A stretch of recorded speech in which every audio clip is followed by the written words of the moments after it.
독도, 그곳이 정말 일본 땅이라고 생각합니까? 이 한마디가 요시다 히토시의 마음을 흔들기 시작했습니다. 일본의 고위 정치인으로서 그는 30년 넘게 독도가 일본 땅이라는 입장을 지지해왔습니다. 독도, 아니 일본에서는 다케시마라고 부르는 그 섬은 그의 정치 경력에서 중요한 이슈 중 하나였습니다. 그는 일본의 역사적 주장에 대한 확신이 있었고 학생들과 시민들에게 이를 적극적으로 알리는 데 앞장섰습니다. 독도 문제는 일본의 영토적 주권을 확립하는 상징입니다. 그가 남긴 이 말은 일본 내에서 큰 지지를 받았지만 한국에서는 반발과 논란을 일으키기도 했습니다. 하지만 히토시는 이에 흔들리지 않았습니다. 그는 자신이 믿는 것이 진실이라고 확신했습니다. 그러나 은퇴를 앞둔 지금 그의 마음속에는 예상치 못한 의문이 생겨났습니다. 내가 주장해온 것이 정말 옳았을까? 나이를 먹어가며 더 큰 책임감이 느껴졌습니다. 정치적 입장을 떠나 진실이 무엇인지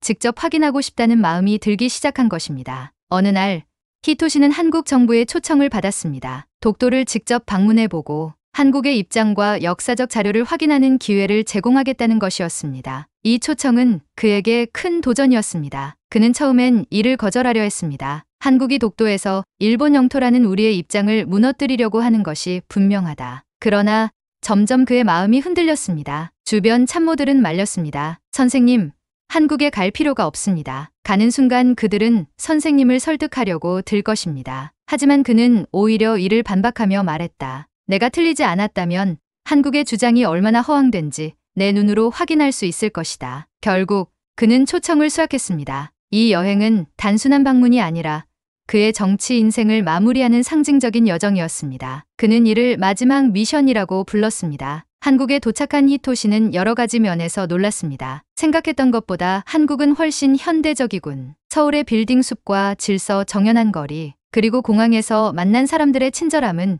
그의 마음을 조금 열게 했습니다. 하지만 그는 여전히 경계심을 풀지 않았습니다. 한국 사람들은 나를 환영하는 척하면서 결국 그들의 주장을 강요하려 할 것이다. 그는 자신을 위한 특별한 가이드와 통역사의 안내를 받으며 독도 여행 준비를 시작했습니다. 독도로 가기 전 그는 서울의 독도 관련 전시관을 방문했습니다. 이곳에서는 독도가 한국 영토임을 증명하는 다양한 역사적 기록과 자료를 볼 수 있었습니다. 세종실록 지리지, 태정관 지령?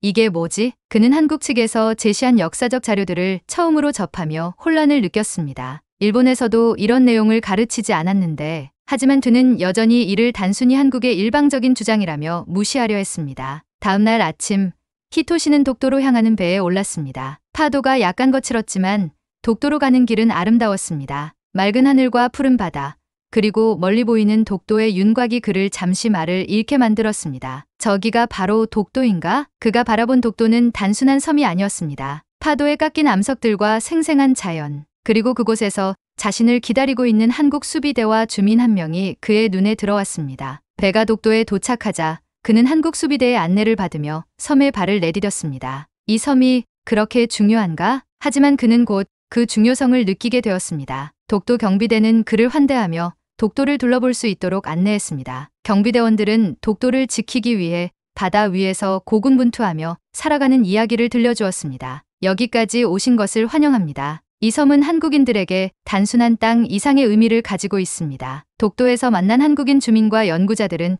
히토시에게 여러 자료를 보여주며 설명했습니다. 여기 보십시오. 이 지도는 일본 메이지 정부가 1877년에 작성한 것으로 울릉도와 독도가 일본 영토가 아니라고 명시되어 있습니다. 그는 지도와 문서를 바라보며 복잡한 심정을 느꼈습니다. 이게 사실이라고? 히토시는 스스로를 납득시키려 했습니다. 이건 한국 측의 자료일 뿐이다. 내가 믿고 있는 일본 정부의 주장이 더 신뢰할 만하다. 하지만 독도에 있는 여러 명확한 증거와 사람들의 말을 통해 그는 조금씩 혼란에 빠지기 시작했습니다. 이곳에서의 모든 것이 자신이 믿었던 것과 다르게 느껴졌습니다. 내가 알고 있는 것이 전부가 아닐 수도 있다. 이 짧은 한 문장이 그의 마음속에 떠오르며 더 깊은 고민에 빠지게 만들었습니다. 독도의 땅을 밟은 요시다 히토시는 섬의 고요한 풍경 속에서 묘한 긴장감을 느꼈습니다. 그동안 일본에서 배워왔던 역사와 지금 눈앞에 펼쳐진 현실이 점점 충돌하는 것 같았습니다. 경비대의 안내를 받아 독도를 둘러보며 그는 단순히 바위섬이라고 생각했던 독도가 자연, 생태와 역사적 가치를 모두 지닌 특별한 공간임을 깨닫기 시작했습니다. 파도가 치는 소리, 새들이 날아다니는 모습, 그리고 독도에 깃든 한국인의 애정이 그를 천천히 압도하고 있었습니다. 경비대는 요시다에게 독도와 관련된 역사적 기록을 하나씩 보여주었습니다. 이곳은 단순한 섬이 아닙니다. 독도는 1454년 조선의 세종실록 지리지에 처음 기록된 이후로 줄곧 한국 영토로 인식되어 왔습니다. 그들은 세종실록 지리지의 내용을 펼쳐 보이며 울릉도와 독도를 명확히 기술한 기록을 보여주었습니다. 여기에 보십시오. 우산도와 무릉도가 현 동쪽에 있다 라고 되어 있습니다. 조선시대부터 독도는 한국 영토로 기록되어 있었죠. 요시다는 그 자료를 바라보며 복잡한 감정을 느꼈습니다. 그는 고개를 끄덕이며 말했습니다. 흥미롭군요. 하지만 이런 기록은 한국의 주장일 뿐 아닙니까? 일본에도 우리 입장을 뒷받침하는 자료가 있습니다. 그러자 경비대원은 1877년 일본 태정관의 지령을 꺼내 보였습니다. 그렇다면 이 자료는 어떻게 설명하시겠습니까? 1877년 일본 정부 스스로가 울릉도와 독도는 일본과 관계가 없다고 명시한 문서입니다. 요시다는 태정관 지령이라는 이름을 처음 들어보는 듯했지만 자세히 읽으며 잠시 말을 잃었습니다. 일본 정부가 과거에 독도를 자국 영토로 인식하지 않았다는 내용이 충격적이었습니다. 그날 오후 요시다는 독도 경비대원들과 함께 식사를 하며 그들의 이야기를 들었습니다. 우리는 단순히 이 섬을 지키는 군인이 아닙니다. 독도는 우리 조상들의 삶의 터전이고 후손들에게 물려줄 우리의 자랑스러운 유산입니다. 경비대원 중 한 명은 조부모 세대부터 독도와 관련된 이야기를 들으며 자랐다고 했습니다. 제 할아버지는 독도에서 고기를 잡으며 생계를 이어갔습니다. 그 시절 일본 어부들이 불법으로 이곳에서 고기를 잡으려 했던 일을 자주 이야기하셨죠. 그때마다 한국 어민들이 독도를 지키기 위해 얼마나 고생했는지 들었습니다.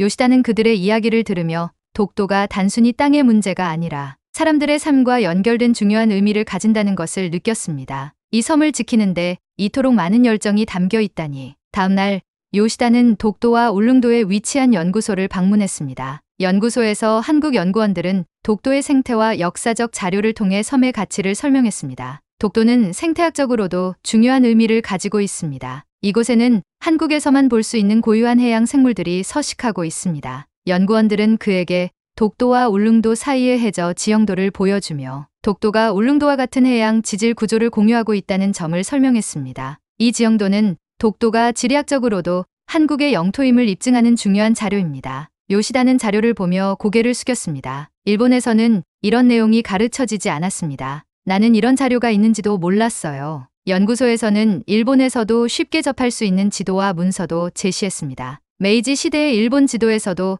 독도는 일본의 영토로 표시되지 않았습니다. 이는 일본 내 역사적 자료에서도 독도가 한국 영토로 인식되었음을 보여줍니다. 요시다는 독도에서의 경험을 통해 점점 자신이 믿어온 것들이 과연 진실이었는지에 대해 혼란을 느끼기 시작했습니다. 일본에서 그는 독도가 일본 영토라고 철저히 배워왔고 이를 바탕으로 수십 년간 주장을 펼쳐왔습니다. 하지만 독도에서 직접 확인한 자료와 사람들의 이야기는 그의 믿음을 흔들어 놓았습니다. 내가 지금까지 믿어온 것이 정말 진실일까? 혹시 내가 역사를 잘못 알고 있었던 것은 아닐까? 그는 깊은 생각에 빠졌습니다. 독도의 자연, 역사적 자료, 그리고 이를 지키는 한국인들의 모습을 보며 그는 자신이 평생 주장해왔던 것들에 대해 처음으로 의문을 품기 시작했습니다. 요시다는 독도에서의 마지막 날, 해가 질 무렵 섬의 가장 높은 지점에 올랐습니다. 섬 아래로 펼쳐진 광활한 바다와 섬의 풍경은 그의 마음을 깊이 흔들었습니다. 그는 혼잣말처럼 중얼거렸습니다. 여기가 정말 일본 땅이라면 왜 이곳에 이런 한국의 흔적과 역사가 남아있는 걸까? 그는 주변 경비대원들에게 물었습니다. 당신들은 이 섬을 왜 그렇게까지 지키려 하는 겁니까? 그들은 단호하게 대답했습니다. 독도는 우리의 역사를 품고 있는 땅입니다. 일본이 아무리 주장해도 우리가 이곳에서 살아왔고 지켜왔던 사실은 변하지 않습니다. 요시다는 그 말에서 깊은 진정성을 느꼈습니다. 나는 지금까지 무엇을 믿어왔던 걸까? 독도를 떠나는 마지막 날, 요시다 히토시는 자신의 마음을 정리할 시간이 필요했습니다. 그는 연구소와 경비대에서 들은 이야기, 직접 확인한 자료들을 되새기며 그동안 믿어왔던 신념이 얼마나 취약했는지를 깨닫고 있었습니다. 하지만 그는 아직 자신의 믿음을 완전히 내려놓을 용기를 내지 못했습니다. 내가 틀렸다는 것을 인정하는 순간 평생 해온 모든 주장이 무너진다. 이 생각은 그를 불편하게 했습니다. 한국연구소에서는 요시다에게 일본 내에서도 독도 문제를 바라보는 또 다른 관점이 있다는 점을 강조하며 자료를 추가로 보여주었습니다. 일본 내부에서도 독도가 일본 영토가 아님을 인정하는 학자와 역사 자료가 있습니다. 하지만 이들은 정치적 압박과 사회적 비난을 두려워하며 공개적으로 말하지 못하고 있습니다. 연구소에서는 한 일본 학자의 논문을 요시다에게 건넸습니다. 이 논문은 일본 학자 나카무라 히데오 씨가 작성한 것입니다. 그는 독도가 일본 영토라는 주장은 근대 일본 정부의 무리한 확장 정책에서 비롯되었다고 말했습니다. 특히 태정관 지령과 당시 일본 지도는 이를 뒷받침하는 중요한 증거로 언급되었습니다. 요시다는 나카무라 히데오라는 이름을 처음 들어보았습니다. 왜 이런 학자의 연구는 일본 내에서 알려지지 않았을까? 연구원은 답했습니다. 그는 은퇴 후에야 이 논문을 발표할 용기를 냈습니다. 현직에서 이를 주장했다면 학계와 사회로부터 큰 압력을 받았을 것입니다. 요시다는 이 말을 듣고 마음속에서 무언가 요동치는 것을 느꼈습니다. 우리나라의 학문적 자유와 공론의 장이 이렇게 제한적이었다니. 연구소 관계자는 독도 문제에 대한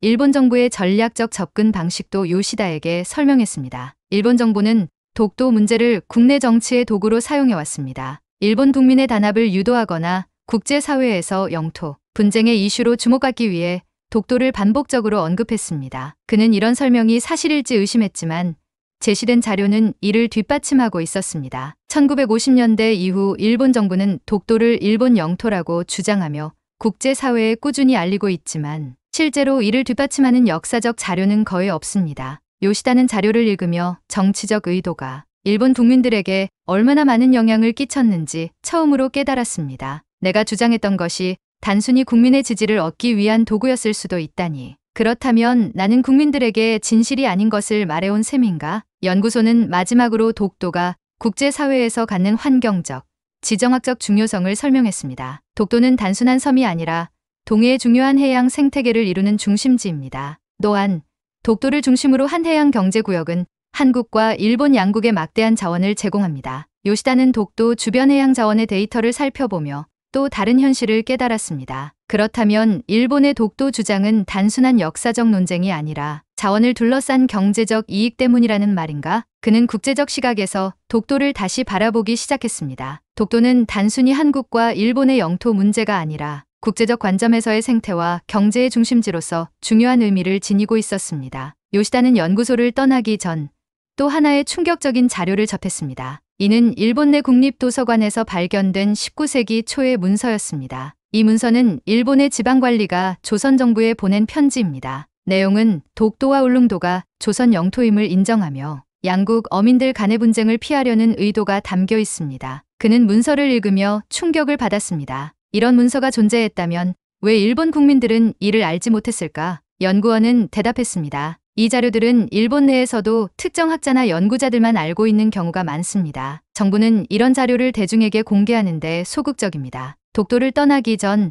요시다는 다시 한번 경비대원들과 대화를 나누었습니다. 당신들이 이 섬을 지키는데 들이는 노력을 보며 깊은 감명을 받았습니다. 하지만 솔직히 말하면 저는 여전히 일본의 입장을 버리기가 어렵습니다. 경비대장은 미소를 지으며 말했다. 진실을 보셨다면 그 진실을 어떻게 받아들이느냐는 이제 당신의 몫입니다. 하지만 이 섬에서 보고 들은 것들을 국민들에게 꼭 전해주셨으면 합니다. 그는 고개를 숙이며 짧게 대답했습니다. 감사합니다. 돌아가서 진지하게 고민해보겠습니다. 독도를 떠나며 그는 자신이 한 번도 하지 않았던 질문을 스스로에게 던졌습니다. 내가 정말 일본 국민들을 위해 일해왔다면 진실을 숨기지 말고 말해야 하는 게 아닌가? 일본으로 돌아가는 비행기 안 요시다 히토시는 독도의 파란 하늘과 넘실대는 바다를 떠올렸습니다. 그 섬은 단순한 바위섬이 아니었다. 그곳은 역사의 흔적과 사람들의 삶이 녹아있는 공간이었다. 평생 일본 땅이라고 믿어왔던 독도. 하지만 독도에서의 경험은 그가 지금껏 외면해온 진실을 조용히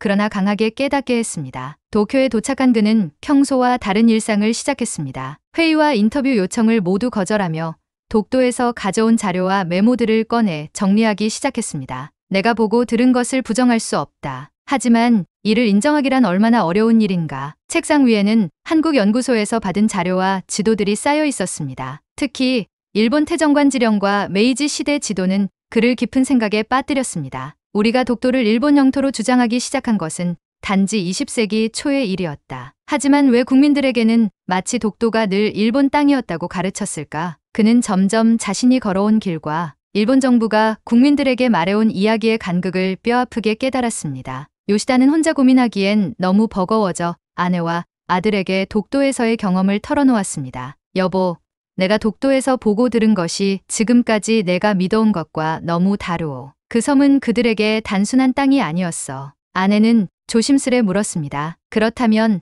당신의 주장이 잘못됐다는 걸 인정하려고요? 요시다는 침묵했습니다. 인정하는 순간 그의 모든 과거가 무너질 것 같았기 때문입니다. 그의 아들은 한참 동안 말을 듣다가 조심스럽게 말했습니다. 아버지, 진실을 알았다면 국민들에게 알리는 것이 아버지가 해야 할 일 아닐까요? 아버지는 언제나 일본 국민을 위해 진심으로 일하셨잖아요. 그 말은 그의 마음에 깊이 박혔습니다. 진심으로 국민을 위한다는 것. 그것이 진실을 외면하는 일이 되어선 안 되겠지. 몇 주 뒤 요시다는 한 소규모 학술 세미나에 참석했습니다. 그는 평소에 자신감 넘치는 목소리가 아니라 조심스럽고 단호한 어조로 입을 열었습니다. 최근 저는 독도를 직접 방문했습니다. 그리고 그곳에서 접한 역사적 자료와 사람들의 이야기는 지금까지 제가 믿어온 것들과 너무나 달랐습니다. 그의 발언에 청중은 술렁였습니다. 몇몇은 놀란 표정을 지었고 일부는 비판적인 눈빛으로 그를 쳐다봤습니다. 나는 일본이 독도를 영토로 주장하기 시작한 근대사의 배경과 이를 뒷받침하지 못하는 여러 역사적 자료들을 확인했습니다.